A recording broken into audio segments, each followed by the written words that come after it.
road. But as an individual, I always knew that I wanted to become a surgeon. And it's quite a bit of a steep pyramid, you know. But if you slog at it, and if you're good, and if you're sensible, you can make it.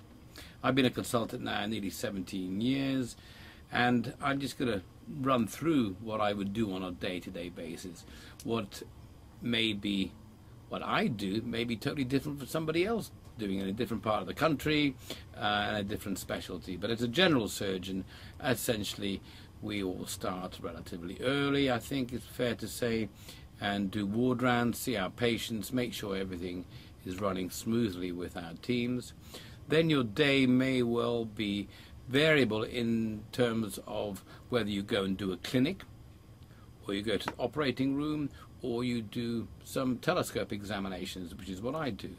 So if I would go into the clinic, I would end up seeing 30, 40 patients, and these patients have been sent to us by their general practitioners with problems that are thought may well end up on a surgical list. So there may be hernias, gallbladders, problems with bleeding, problems with swallowing, etc., etc. Or if I was a breast surgeon, they would obviously have breast lumps. So the clinic is a very important part of a surgeon's repertoire. They have to be, if they're a good surgeon, you have to be able to talk to somebody. You get them on your side, because you know a lot of people are obviously anxious about undergoing surgery of any type. So that's the clinic, and most of us do 1 or 2 clinics a week. Some people do more, but I think most contracts these days in the NHS suggest that you do a minimum of, say, 2 clinics a week. So once you've decided that this individual person who you may have seen in your clinic needs an operation, there is a certain process and a pathway that they go through before they come to surgery. Now that's not really part of my job, but it is still under my control. So then we're left with the actual surgery itself. Surgery comes, the patients come in and they undergo surgery by me or anybody else. So that's another part of my working week or my working day. And that obviously is quite variable on a day-to-day basis. If a surgeon, all he did was clinics, he wouldn't be operating. If all he did was operating, he wouldn't have the repertoire to look after patients. So that's really the elective workload that a surgeon may undergo. In addition to that, he has a commitment to be available on an emergency basis. Now, the rota, or how frequently he's on an emergency thing, is also quite variable from hospital to hospital. Here we're on a 1 in 7, and that means every 24 hours, every 7th 24 hours, if you know what I mean, they're available, or should be available, to help out any emergency in their subspecialty.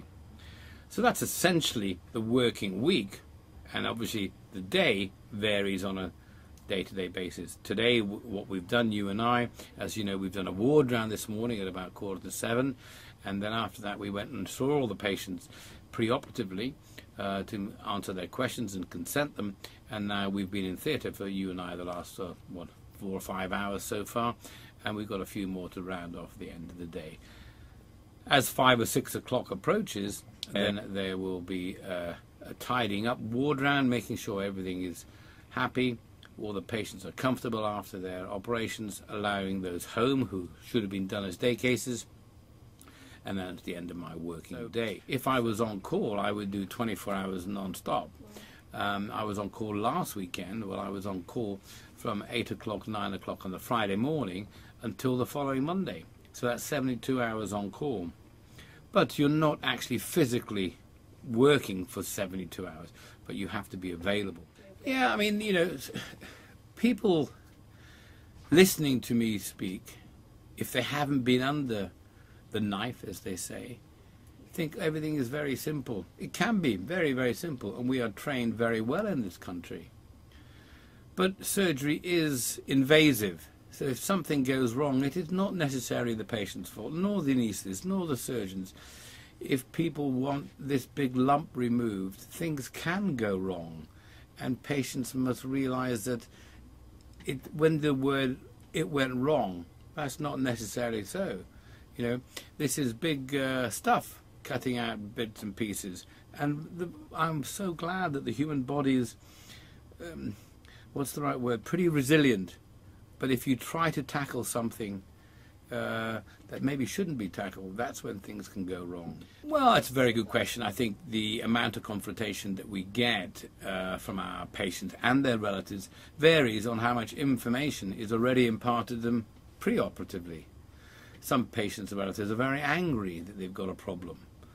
Other people see a problem and say, well, we've come to you for help. As long as you're honest and down to earth and friendly with them, most patients I've met, particularly in this area in South Wales, are very friendly, very happy and very grateful.